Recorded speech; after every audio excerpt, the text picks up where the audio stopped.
Yes, so now we are moving into hour three. What about love? Where we have Glenn Aparicio Parry leading us in dialogue. Glenn recently wrote Original Love, The Timeless Source of Wholeness, which is right here. And love, when we were co-creating the space 4 hours, there's Susie and Stella here in South Africa and Rupen in Paris. Love just was centered. So, what I want to do first is just read one thing off of Glenn's Circle for Original Thinking um, website. It's the very first thing you see because I think it relates to everything we have here today. And Glenn says, all our thoughts are seeds we plant in our consciousness. This is a good time to water the seeds we want to see grow in the world and give them the light, air, and soil they need to thrive. This is a good time to become more aware of what it is we really have been praying for. And by that I mean what it is we think most about and put most of our attention toward doing. For this will be the harvest we manifest, which I think is kind of the whole connectathon. And for those of us, yeah, in dialogue and system of thought, it's very, very resonant.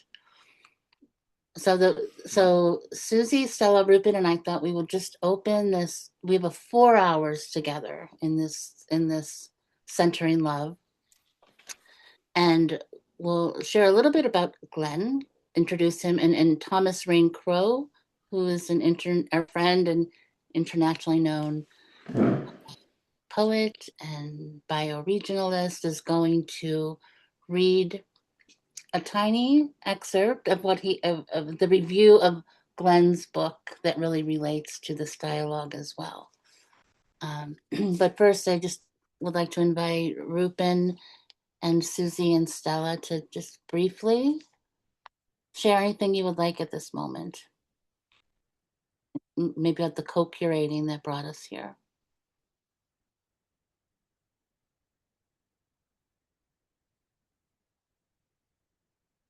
All right, I'll start. Glenn, thank you so much for joining us. And Kimberly, Rupen, Stella, thank you for co-creating this space. I feel we're at a space in our world now where we have a new story to tell, and our foundation is love. And it's so interesting that we have the comparison of everything, how not to do it, the journey that we've had to be on in order for us to actually realize that love is the language, love is the way, love is everything. So I am so excited about this hour to share, to grow, to expand, and to ground more of the love that we all are and that we are expanding into our new world and leading from that. So that's what I have to say in this. Thank you.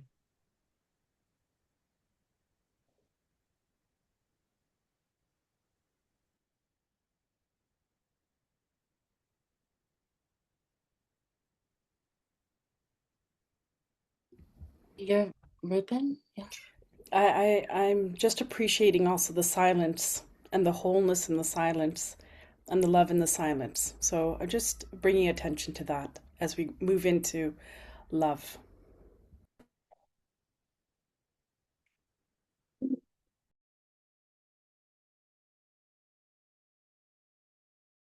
Stella?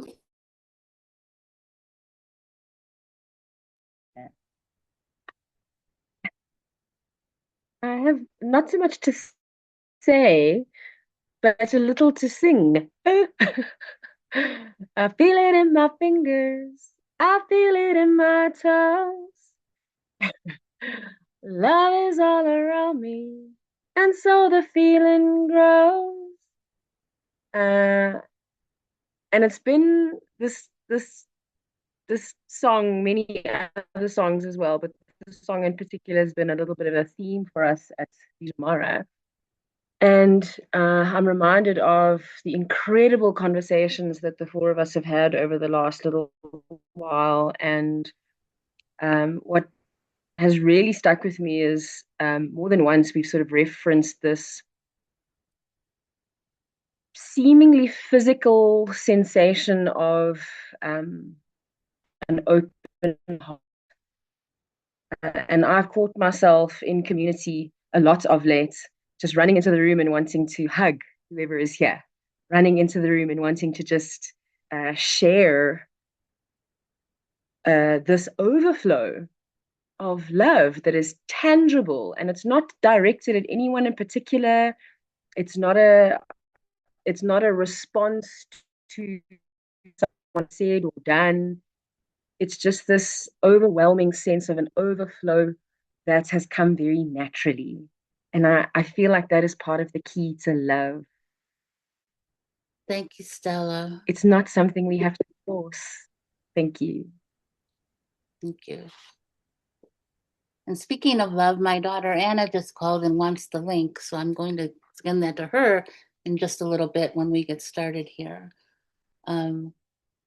I've introduced a few of you in this place here before, and I usually don't read anything. I just can say they're just really good human beings. This time I'm going to read one little paragraph about Glenn, and then turn it over to Thomas to read the review, and then it goes to Glenn.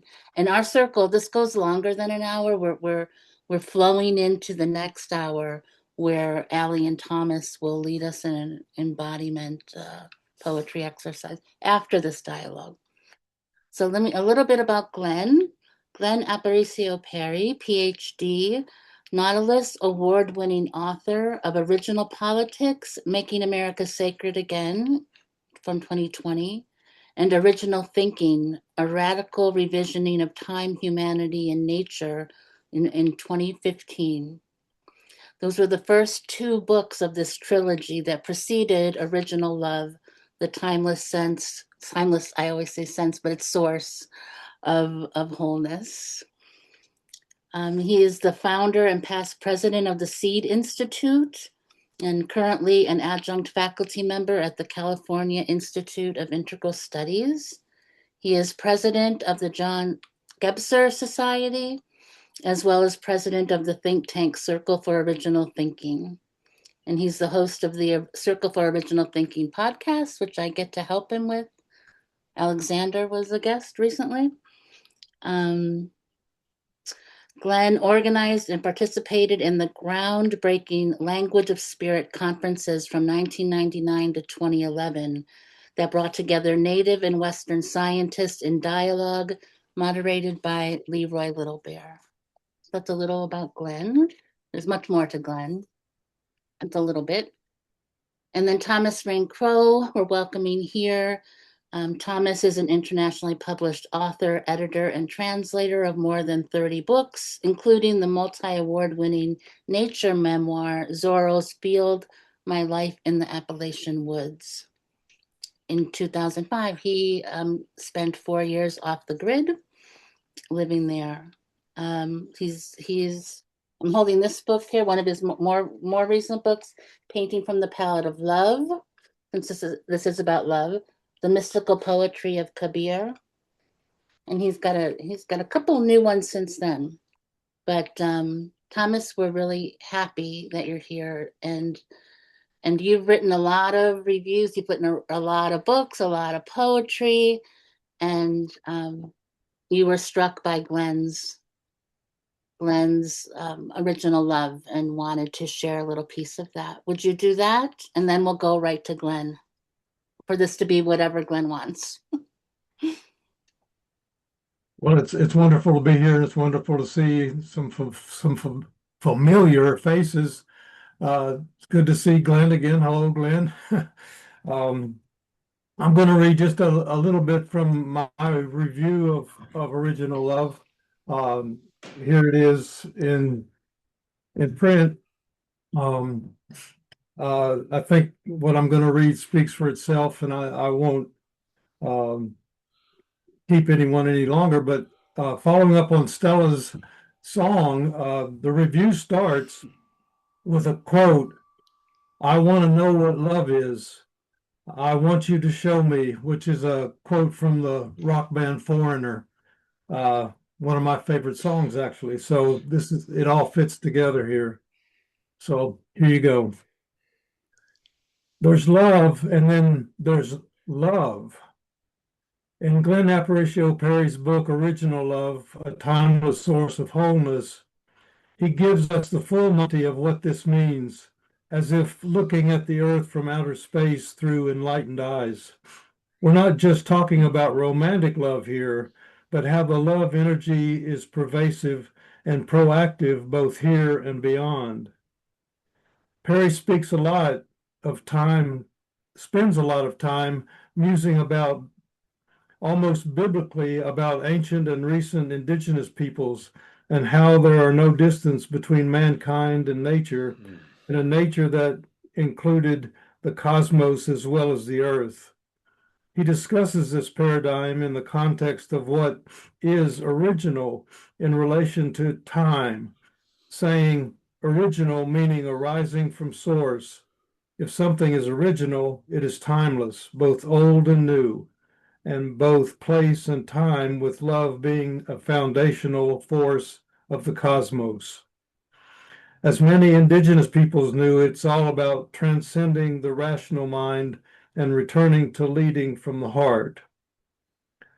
What we have here in Original Love is not purely academic science, but philosophy, not religious spirituality, but a history of one man's visionary pursuit of the truth based on a lifetime of questioning, studying, and listening to answers given to him by sources of higher knowing, sources that have many names that he elucidates in this text, but which are all names for the same reality, which proposes that everything is interconnected and which, when functioning well, operates as one.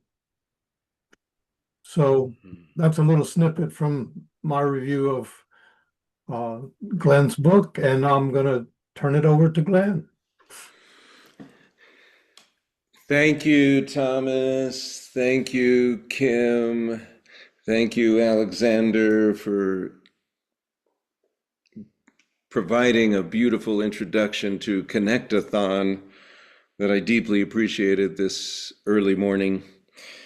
I want to begin with a prayer.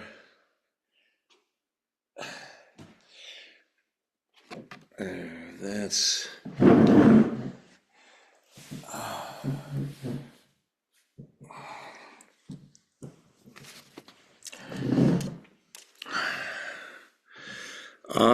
beloved Creator, thank you for this inspired gathering. Thank you for the idea of co-emergence. Thank you for people coming together from all over the world in a very open space, a liminal space, a space where they're deeply listening, a space where they're connecting on levels that are sometimes even beyond what we do in person. Thank you. Thank you for this idea. Thank you for that inspiration. Thank you for it following through. I think 7 times. Beautiful sacred number. Thank you for that. Thank you for all the ancestors that inspired the people to begin this Connectathon.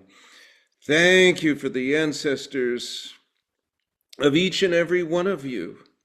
And thank you also for the ancestors of the flowers, the trees, the bees, the rivers, all the waters, all the ground. Thank you for that, because we couldn't be here without them. We couldn't be here without all the ancestors that brought us to this sacred moment in time. Oh, that's so beautiful. Hold that thought for just a second. Thank you for the elements. Thank you for the light from the sun 93 million miles away that's giving us just the right amount of light, warmth, and energy.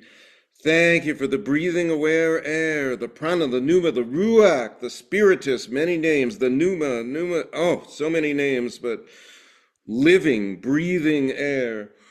Thank you, beloved Creator, for the waters that have been circulating around the earth since time immemorial, the same waters that our ancestors drank, these waters that are keeping us alive. And thank you, beloved Creator, for this Pachamama, Mother Earth, that we're born from, that we return to, that we're standing lightly upon. Thank you for that. Thank you. We're gathered to speak about love, beloved Creator, in a time when the world is shifting dramatically. There's war. There's conflict. We're asking, beloved Creator, how we can resolve those conflicts with love, how we can support not just other human beings, but all the animals on the earth, from the crawling ones to the singing birds, to the soaring birds of prey, to the four-leggeds, to the finned ones, to all that we share this planet with. And we ask, how do we communicate with them, and how do we express their voice? How do we listen deeply to what Mother Nature wants to happen? How can we do this, beloved Creator? We ask for that inspiration to flow through this group. Thank you. Thank you. Aho mitakuyasan. Thank you. Okay.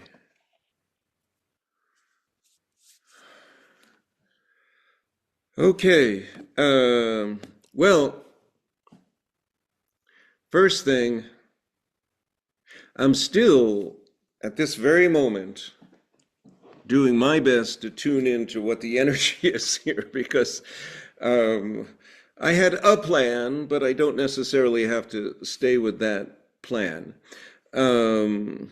I did want to ask, just to check in with the group a little bit, and it was in Thomas's beautiful, gracious endorsement, in Kim's, it's implied in Kim's beautiful, gracious introduction, but what does the phrase original love evoke in you? And I have a talking staff. I want, if you would like to be recognized, this was done by Ruben Medina from Taos Pueblo. He's now in the spirit world.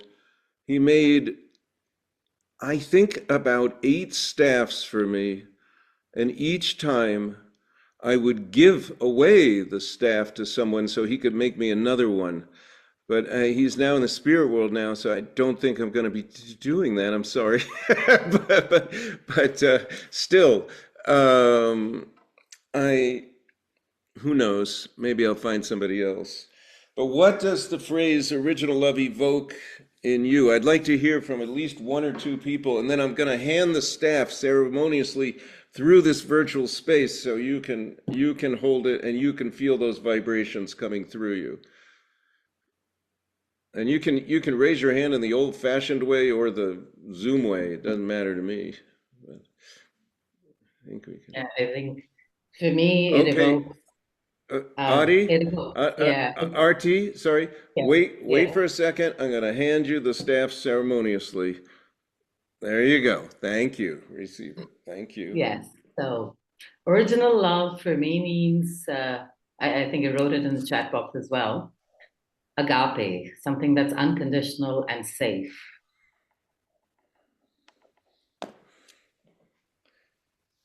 Thank you. Anyone else? Alexandra, reach out for the staff. Oh, you haven't. Thank you. Thank you. Thank you. I'd love to be part of your staff. I would like to support you and as you're a member of your staff. So this is mine, and this was given to me by a dear friend, and this has a scarab on the top, which is in turquoise, which was my grandmother's pendant. And so there's love intergenerationally passed down. Scarab, here we are. People are craning. But yes, this is my staff. So I'm going to put in the chat here to be so enlivened, so enlivened and enlivened by love, to burn with the healing holding of the passion of life. So long as we don't make a fuel of ourselves. But and I'm struck by this, the yin yanging that Rupen and I have had in our postings there, because I'm posting this exuberance of love, and there's a very yang kind of like, oh look, it's this love is it sings, it rejoices, it is present, it is and Rupen is reminding us of the quiet, of just the silence, of the love that surrounds us like water. And there's such a yin yang in that, you know, and it's both and. And so love isn't any one thing, but it is all things. I pass the staff Beautiful, back. Beautiful. Somewhere in original love, I say to define it is to confine it. I think Frank Lloyd Wright said that, and I couldn't agree more. Also, my developmental editor said it. All right, thank you. Anybody else? I take one more, and then I want to, let's see. Okay, Michael, what does original love evoke for you? I have two thoughts immediately, or one that has led to the other. The one is that whatever source is for me the thing that has no opposite. So original love is a phrase that's completely new to me, but I like the idea that a scientist may think of an energy, or we might talk about love, or we might come from a history where we discuss God. So there's an ultimate source, but the concept of that for me is that it's the thing that has no opposite. So love is, it's not a love and fear. You're making a choice. You're living in a world of duality. No, love is way beyond that. And the idea of original love just gives it the icing, if you like. Right, I can now get my heart around it. I nearly said my head around it, but it's just that sort of original love is just, so when you began to talk about it, I thought my ancestors and my understandings, but no, this is far greater. This is the source of everything, is original love. And the second thing is that I had an experience when I was sitting, I had to do a vortex workshop for a week, and it basically meant lying on the floor, being channeled to. And one of my go-tos is Merlin. And so I just said to him about 3 or 4 days in, when I was getting really bored and frustrated, and he was dancing like a lunatic and having fun. And I just said, Merlin, what is going on here? And he never speaks to me. He just puts me in the right direction. So he beckoned and he walked off and he led me into a cave. And the cave was darker than anywhere you've ever been. And you had the sense that you were being watched and other people were watching what it was he took me to. And this was obsidian flowing like mercury. You could put your finger in it and it was total blackness in blackness. And I knew that this was love. It was beyond the void. It was beyond comprehension. We can't. So I love it that you said earlier on, we have so many words that we can't have a word for it. That's exactly. But this was when I was taken face to face with love, and it just wasn't what I expected. And there we have original love, the source. Thank you. That's brilliant. Okay, with your kind permission, Ali, I want to go forward. I apologize, but yes, beautiful. Kim had counseled me that this group will be amazing and brilliant, and she wasn't wrong. So it's very good. Okay, so what I'd like to share with everyone is first the origin story of original love, because it emerged, as we're talking about co-emergence, it co-emerged in a certain way that I, as the author, have the not the usual role, not the usual role. And by that, I mean that, you know, most authors probably think at least that they decided they were going to write a book. At least they entertain that illusion. But in this case, I absolutely know that I did not decide to write this book, that my wife Tomoko came into one morning about 8 years ago and just said, "You're going to write a book called Original Love." And Tomoko has never, she doesn't make a habit of predicting my future. She hasn't done that. She hadn't done that before then. She hasn't done it since. So I knew it was important. Took out my computer. I started a folder called Original Love. But I went back to writing what then was Original Politics. And then a year and a half later, I was in Taos, New Mexico, and I was speaking to a woman named Jean Ellis Sankari. And Jean was asking me if I'd like to teach at UNM Taos, where she taught. And she interrupts herself in the middle of a sentence and says, "I just got a download. You're going to write a book called Original Love, and it will be the third in a 3-part series with original in the title." So that was the first time I knew I was writing a trilogy at all. And the funny thing about this story is I had changed the title of Original Politics to Sacred Politics when she was saying this. So I knew I had to change it back. And I knew I had to say to select books that we're going to have to change the title from what I had received a book deal on to write Sacred Politics. We're going to have to change it back to Original Politics. I connected the two books together, which I can explain in a minute how I did that. Then I got my own download for how to write the book, Original Love. About a week later, I woke up and I realized that this would be a book not primarily about romantic love. Romantic love would not be excluded. I do tell the story of Psyche and Eros. I love to tell that story. It can be thought of as a very romantic story, but it's also very much a story of involving the entirety of the natural world. So it's very like a deep old indigenous story always does that. But I knew that really it would be primarily a book about a remembrance for love for Mother Earth and love for the whole cosmos, actually, the whole cosmos. And so it has become, you know, that's the original path of original love.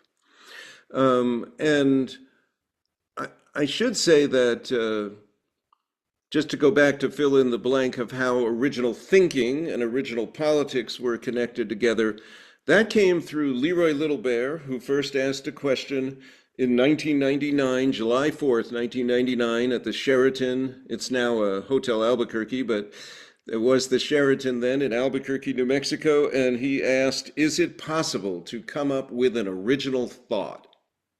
He just asked that. And that's when all the Western people in the room, with two exceptions, one was Lee Nichol, David Bohm's editor, another was a woman named M.J. Zimmerman, but everybody else tried desperately to try to think of something brand new that had never been said before or never been done before, which is a pretty hard thing to do if you think about it. Whereas the indigenous people took the question completely differently, as an invitation to connect to origin as a place.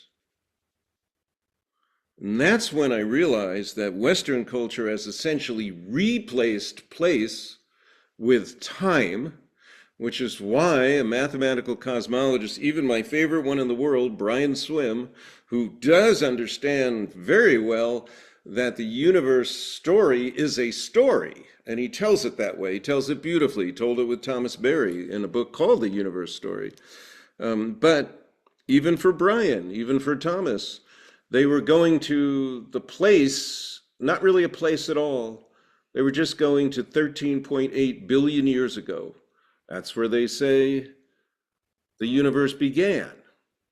You know, I encourage people to get the book Carlos Castaneda wrote called The Active Side of Infinity, if for nothing else, to read the first two poems in there, because one is a poem by supposedly by a mathematical cosmologist who has proven that the universe began at a certain time and it's going to end at a certain time.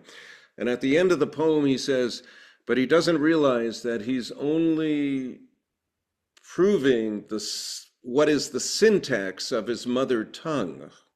Okay. Because English, like a lot of Indo-European languages, we kind of demand beginnings, middles, and ends. So it's hard for us to conceive of the universe just being there, which is what Grandfather Leon Secretero said to me once. The cosmos has always been here.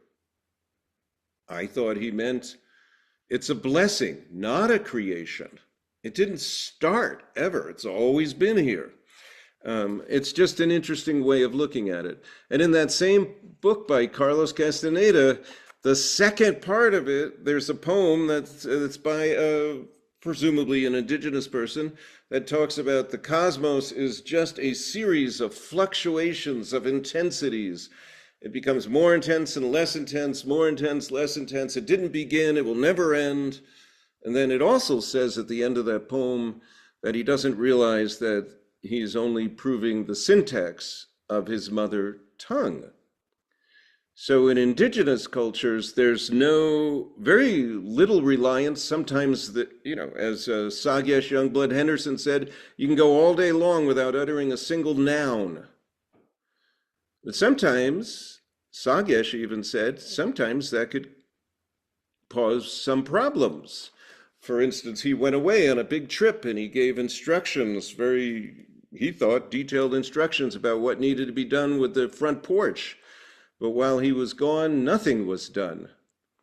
And his reaction was, we need some more nouns around here. We got to pin things down. Okay, all right. Anyway, I want to give you an idea of the arc of the book, Original Love, because there's many ways to look at it.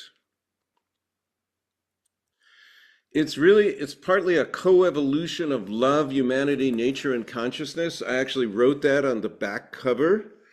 You have 150 words to write on the back cover, so it forces you to be succinct.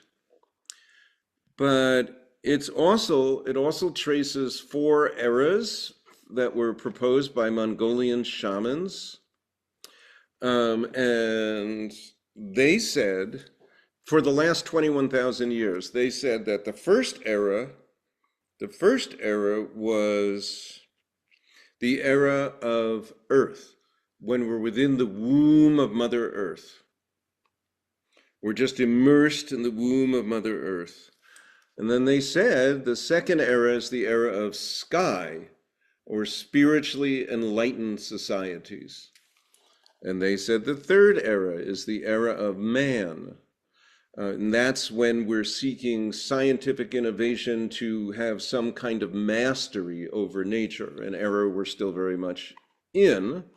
But what is emerging is the fourth era, the era of woman. And that is an era where we are returning to a relational connection between ourselves, our other humans, the planet, all the animals, all the plants, everything that lives on the planet, and our relation with the cosmos. So something that we used to know that we're returning to. And I had an epiphany when I was writing the book, which I realized that pretty much everything I'd been studying, because I was blessed to have a class from Dan Munok Alfred in 1983 called Anthropological Linguistics that looked at the confluence of Native American language, consciousness, and quantum physics. I realized that what I thought was indigenous wisdom is also deep feminine wisdom. Now, I fully confess this as a man, and I think all the women in the room probably already realize this long before me, but there's both indigenous wisdom and feminine wisdom are the oldest wisdom on the planet. And those are the wisdoms that need to reemerge. So it maybe that era of woman is also the era of indigenous wisdom that needs to reemerge from the Mongolian shamans.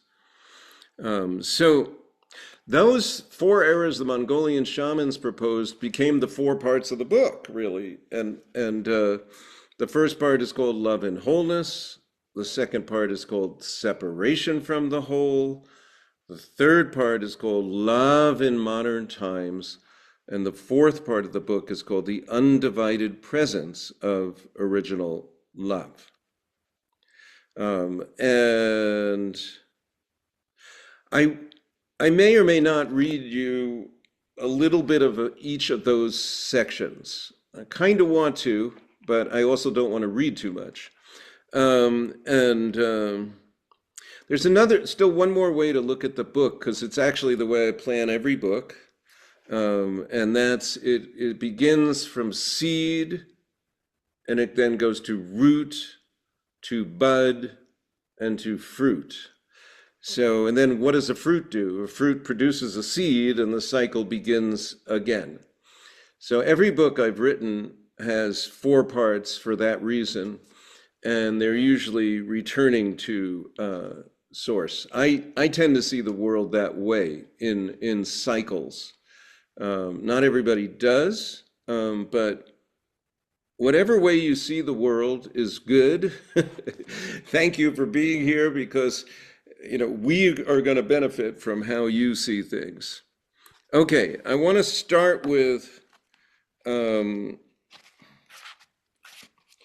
really just imagine floating in a warm pool without a care in the world, being fed without moving a muscle.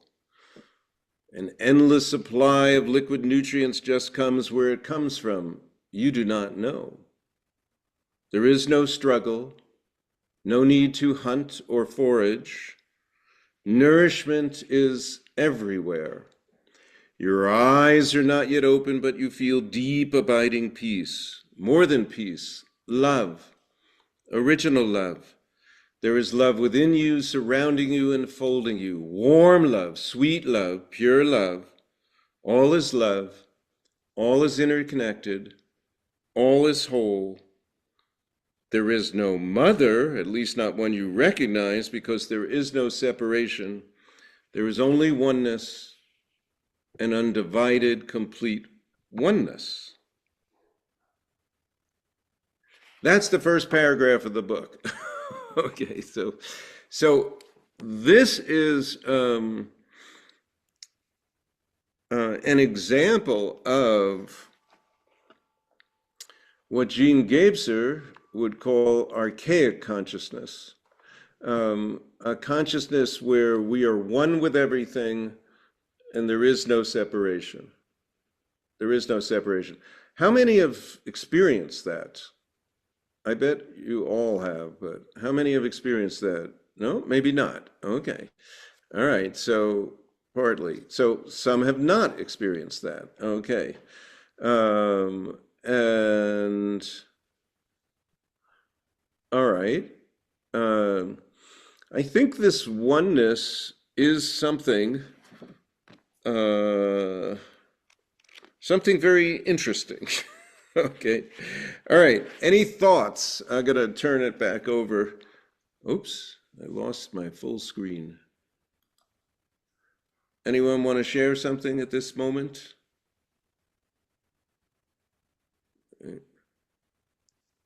No?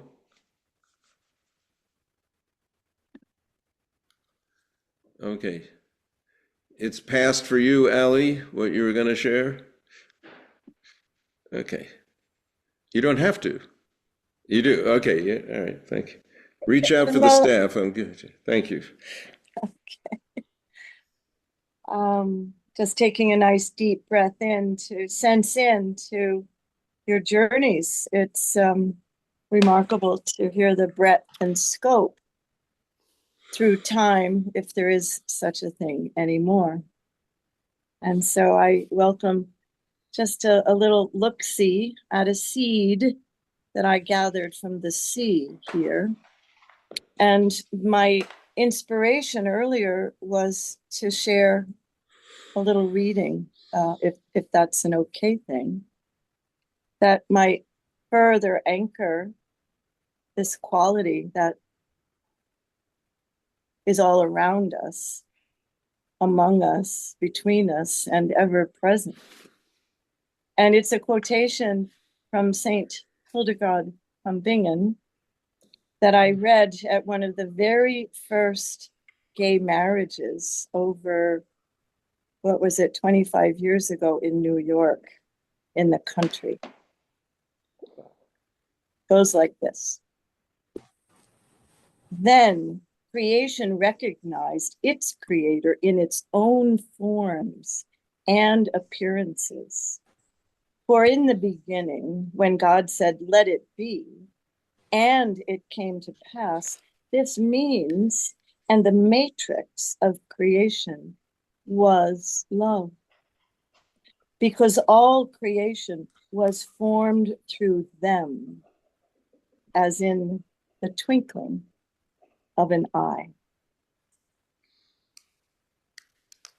And so here's a chance just to take it in, knowing that the contexts with which this quality, and I just want to recognize the note that it was others who had inspired your creation, that it's a wonderful example of the we consciousness that seems to be one of the necessary, if not sufficient, qualities of this term original. Thank you. You're very welcome. You're very welcome. Anybody else have a thought before I move on? Yeah.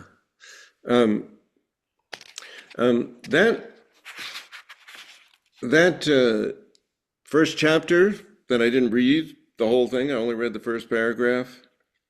I do want to read the last two paragraphs. That I want to share something with you. Okay. I like reading the whole thing, but I don't think that's right, this group this time. All right.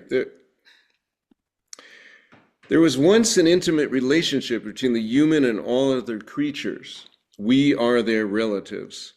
What we often dismiss as lower life forms, such as viruses and bacteria, are radically important to our existence. Germs germinate. They are a primary basis of life. They help create us too. It is not only the chimpanzee that is our relative. All of creation is related. Bacteria and viruses are very much a part of us.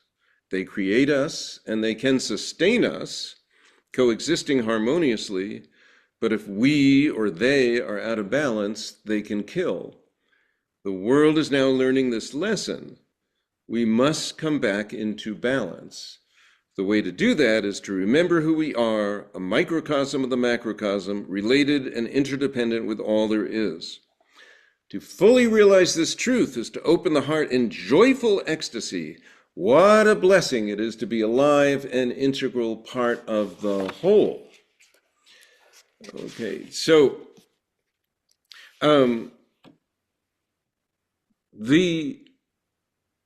that first chapter is actually called Cosmogenesis and takes us through the many ways in which the human is interrelated with the cosmogenesis of the planet and the cosmogenesis of the cosmos, because Earth is nested in a family of, other planets. And our galaxy is nested in a family of other galaxies, spirals among spirals among spirals. So we're always interconnected with a much larger thing. But it's also partly inspired by something Paula Gunn Allen once said to me, dear ancestor Paula Gunn Allen. We were doing a dialogue circle in 2004, it was called Stories of the Universe as a theme. And Paula Gunn Allen shared that the Human Genome Project, when they started it, they thought they were going to find out how unique human beings were. But what they found out is we share 98.5% the same DNA as a chimpanzee and 50% the same DNA as a banana. You know, so it is true and hysterically funny in a way, and an important realization that we are interrelated with everything. I think it's the most important lesson we can learn. The most important lesson we can learn. Now I want to read one more part that's in part one. And I don't know, I'm going to count on you, Kim, for the timing. We'll just flow with it, as you said before, I hope. But I think it's very important that we be careful about the word love. I wanted to get a little reaction about the way people felt about it to start, because some of my Aboriginal friends said to me, when they heard I was writing the book, they said, oh, be careful of that word love. This is what the proselytizers said to us, that it's only about love. In the meanwhile, they were taking away our language, they were taking away us from our lands, they were taking, and they said they were doing it out of love. So I think it's important to actually support love with respect and kinship. And here's what I wrote about that. For the Navajo, what Western astronomy calls the Big Dipper, Cassiopeia, and Polaris are part of a related group of stars known as the Nahokos constellation. The Nahokos constellation is composed of three parts. Nahokos B-Ka, the first two, Nahokos B-Ka, the male revolving one, and Nahokos B-Ad, the female revolving one, revolve around a central fire, Nahokos B-Ko, which in Western astronomy is the North Star, or Polaris. Together, they form a family. Thinking of the stars in relational terms makes them not only our ancestors, but our relatives. It is family that orients us to our place in the world. It is family that teaches us our original concepts of respect, kinship, and love. The Navajo have long understood celestial beings as having roles: mother, father, grandmother, grandfather, so forth, within a kinship system of family, clan, tribe, and community called Ke in Navajo. The sun, earth, moon, self, shadow also constitute a relationship. Importantly, Ke refers not only to kinship relations, but to kindness and compassion. Imagine the shift in mainstream culture if we reoriented our definition of love away from romantic connection between two people and instead adopted a kinship system of kindness and compassion that included all our human and non-human relations. Everything would shift.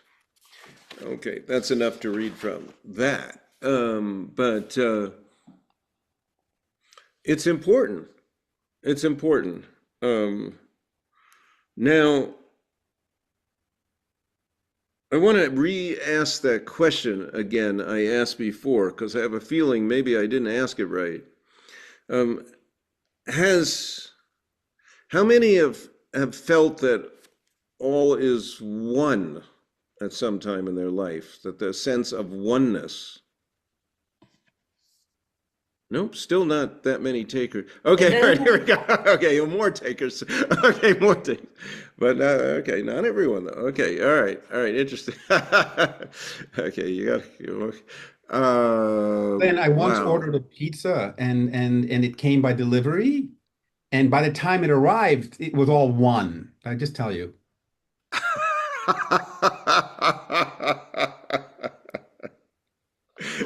I love your sense of humor, Alexander. Okay, all right.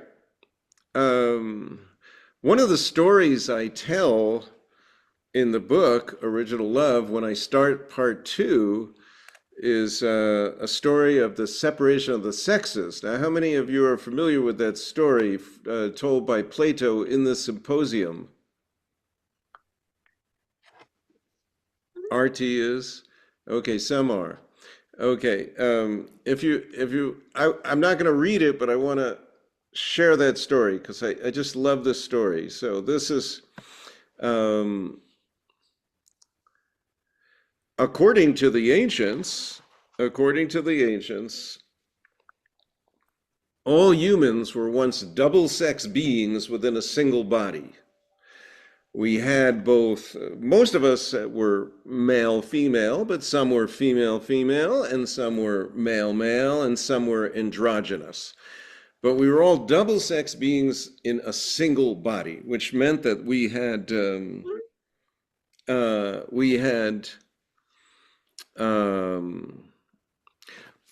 double of everything. I mean, we had 4 arms and 4 legs. We only had 1 head, but we had 2 faces.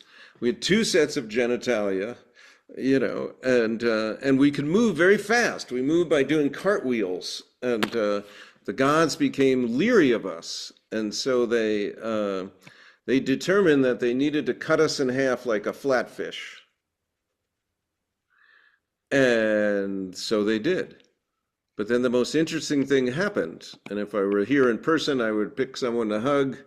Okay, virtual hug, Kim Chappell. Okay, we're hugging. But we keep on hugging. We don't eat, we don't sleep, and we start to die. So that's when the gods took pity upon us and they rearranged our genitalia so that we could have sexual intercourse while hugging and perpetuate the species. But before then, according to the old story, we used to perpetuate the species like by throwing our seed on the ground like a cicada. So that's how we did it back then. The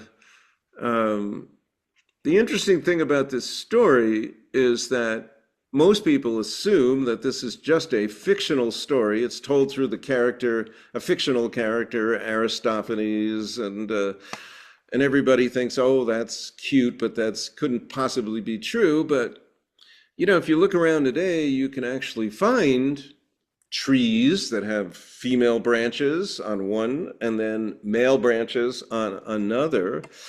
We have some animals like snails that have both male and female organs on the same animal. So who knows? Who knows? One thing I do know is the story is somehow compelling, and somehow there's a desire to become whole. But it's not necessarily coming whole through sexual intercourse or just even having a partner, because all of that could be achieved. This sense of oneness could be achieved a different way. And that's probably why many traditions encourage trying that, like celibacy or what have you. But anyway, I just want to, I feel like I want to ask some questions, because how much time do we have, Kim? About 15 more minutes. Oh, that's not enough time. Okay, yes, it is. 20. It's an infinite amount of time. But everybody, you have to Talk speak slowly. You have to speak more slowly. Okay, Kim says that will stretch time. Okay, so maybe I'll read something else at the end, but I want to ask.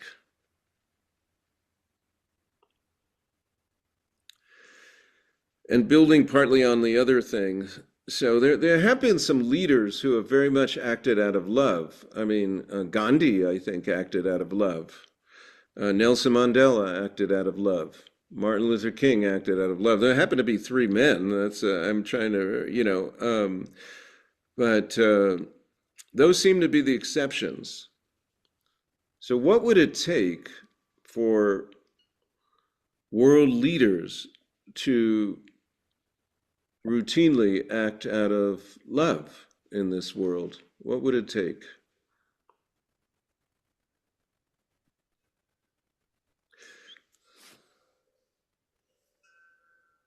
Maybe it's an impossible question. All right. But Kim is going to try. All right. Go ahead. You reach out for the staff. Thank you. Oh, you got the cup.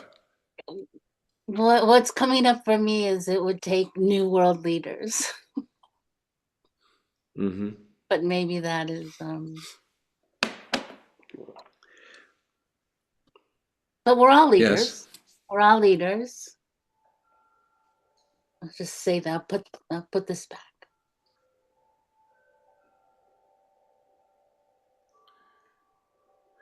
And we go to Susie and Stella. Reach out for the staff. Thank you. Thank you. Kim, you took the words out of our mouths speaking here.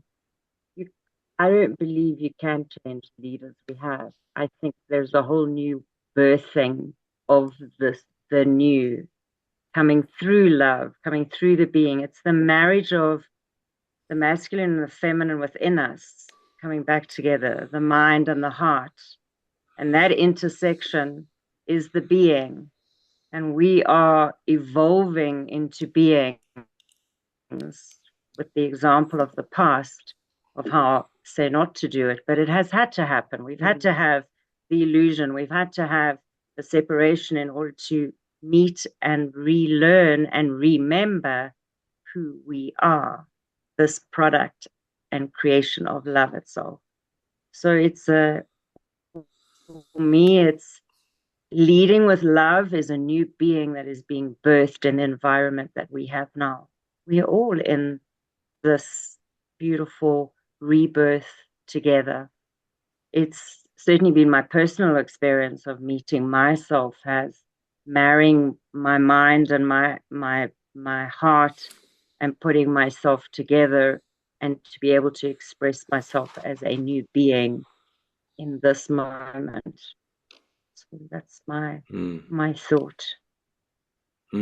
Thank you. Thank you. Anyone else?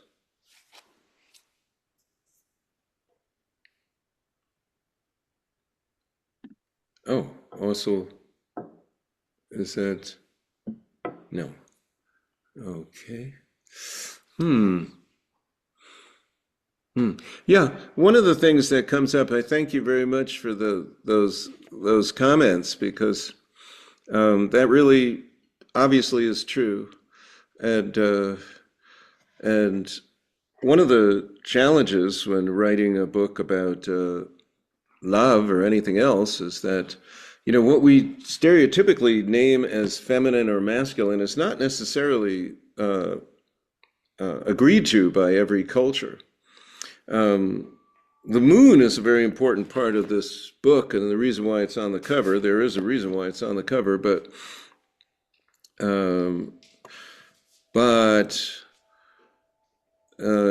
in almost all cultures, the moon is considered feminine and the sun is considered masculine, but not every culture. So, in fact, in Japanese culture, the Amaterasu is the sun goddess, so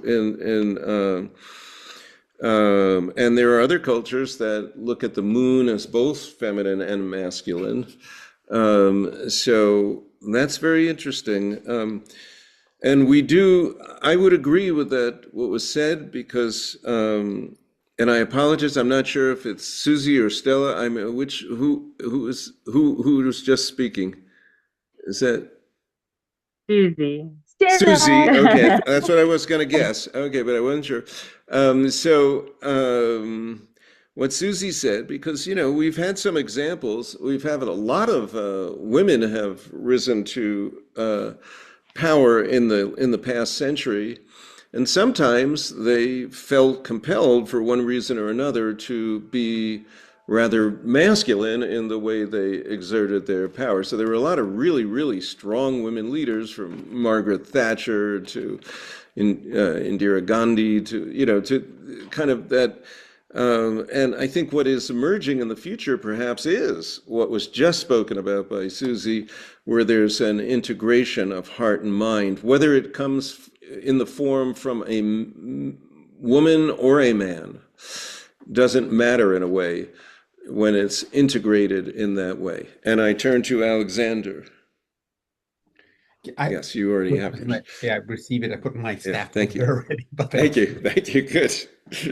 And Kim, I'm mindful of the time because we're at the top and I know we have to do the transition. But since this is also flowing into the next hour with you, and I was thinking, may I? Yes. We have 10 more minutes in here, and then we go to the next. Yeah, Kim's awesome. Got this under control. That's why I refer to her, right? Because, Okay, so I'm wondering, Glenn, especially with what Susie just shared and what we've been talking about. I'm sure you know of the work of Rian Eisler and the Center for Partnership Studies and her wonderful work on the chalice and the blade, that classical work, our history, our future, where she talks about dominator cultures, which are very patriarchal and very masculine, kind of yang oriented, and then partnership cultures, which are not feminine, but they're partnership. And in that framing, she says it's not just replacing the patriarchy with the matriarchy, but it's creating the both and. And she says that this is the symbolism goes from the blade, which is a phallic symbol, to the chalice, which is a Galenic symbol. And yes, so there is that relationship between the masculine and the feminine, but because the Galenic is a partnership offering, it's not feminine per se, it is partnership. So what is your holding of that? How do you see that relating to kind of Jean Gerbser's flow of civilizations and your own work? Well, that's integral to the book, what you just described. So again, there are 4 parts of the book, and the second part is separation from the whole. And during that separation, humans develop ceremonies and stories to reconnect themselves with the whole. And in the mythical era, of course, there's a much longer mythical era of when the goddesses were the most prominent figures in mythology. And that eventually yields in the middle of the Bronze Age to the gods and heroes. And I go into that in some detail because, frankly, the goddesses were more comfortable in all the realms. So the goddess is comfortable in the heavens, the goddess is comfortable on the earth, and the goddess is comfortable in the dark underworld, which is the natural realm of the feminine. Like, for instance, the Sumerian goddess Inanna goes for 3 days down to the underworld to meet her sister, Erashkigal, and that's where she's put on a hook. She's lifeless for 3 days, while Erashkigal is pregnant, giving birth. And who's she giving birth to? She's giving birth to Inanna. So Inanna gets reborn. She takes her place up in the rightful place in the heavens. So the goddesses are just comfortable in all the realms, where the gods and heroes are also very holistic. But the difference is that all of a sudden there's a starker contrast between, let's say, the earth and the underworld. So the underworld that used to be a place of fertility, a place of nourishment, a place of great collective unconscious, a place of the ancestors, a place of tremendous creativity, becomes changed. And so we start to get stories about the heroes that go into the underworld to slay the dragons, to slay the demons, to conquer death. And, you can even propose that maybe even Jesus's resurrection is in a way a conquering of death. That's one thing and the underworld becomes an eternal separation from God, as opposed to a place of nourishment and encouragement. Even the ancient Greeks, Hades was a symbol of fullness, fertility, so it's like, all of this is just part of what is going on, but when we come to modern times, I think that what is really going on now is that the rational mind, which used to be not just the most intelligent way to think, but used to be the most beautiful way to think. That's the way it was for the ancient Greeks. They were really concerned with divine proportionality. So everything had to be in beautiful proportion. And that's why they were almost obsessed with that beauty. But it's good. It's very good. But now the rational mind is breaking down. And it's becoming hard for people to agree on a common set of facts. But all of this, I would say to everyone, take heart. It's breaking down for a reason.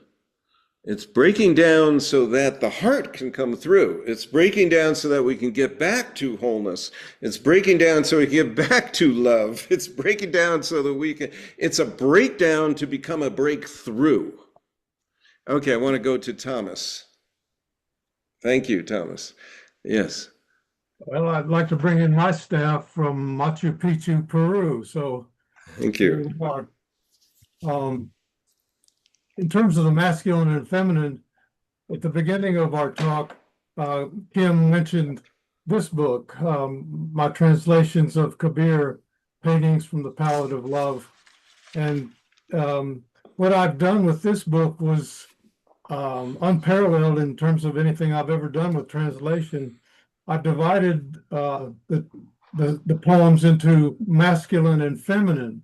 So the beloved in the first part of the book is masculine, and in the second part of the book it's feminine. So I'd just like to share one short poem from this book that's addressed to the feminine, because we've really identified the feminine as being what we're talking about here. It's called The Swing of Love. Hang up the swing of love today. Hang your body and your mind between the arms of the beloved, and swing in the ecstasy of love's joy. Bring that tear-filled rain from the clouds to your eyes, and cover your heart with the shadow of night. Go now and whisper in her ear, and tell her of the desperate longing of your heart. Kabir says, listen to me. Show me how you and the beloved are forever wed.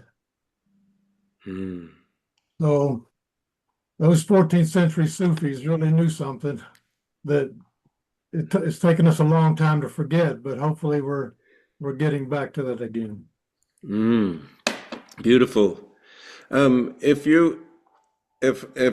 Kim, I have permission, I would like to also share a poem from Rumi, and that will be like my ending, and with the poem and a couple of closing remarks, because again, one of the reasons I wanted the moon on the cover, and my wife Tomoko is the one who found this artist, and that's Kazuko Shihashi, and we found her in Japan. Anyway, there's a poem from Rumi that I just really adore, and it goes like this. The poem's called Opening the Love Window, and he says, at night, I open my window and ask the moon to come and press its face against mine. Breathe into me. Close the language door and open the love window. The moon won't use the door, only the window. And I shared that poem near the end of my book because I think that love is so much more beautiful beyond measure. Love can never fully be described. Love can never fully be known. So I think it's best to compare this to the beauty of nature.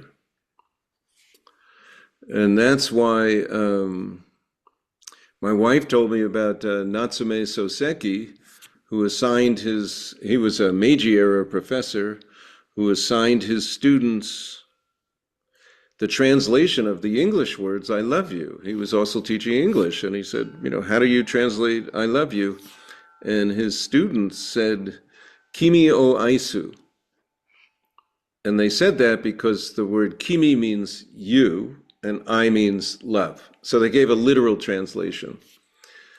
But Soseki says, no, that's not the correct translation. The right way would be Honya wa suki ga kere desu ne, which in English means the moon is beautiful tonight, isn't it?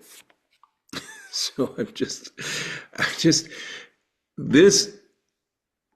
is,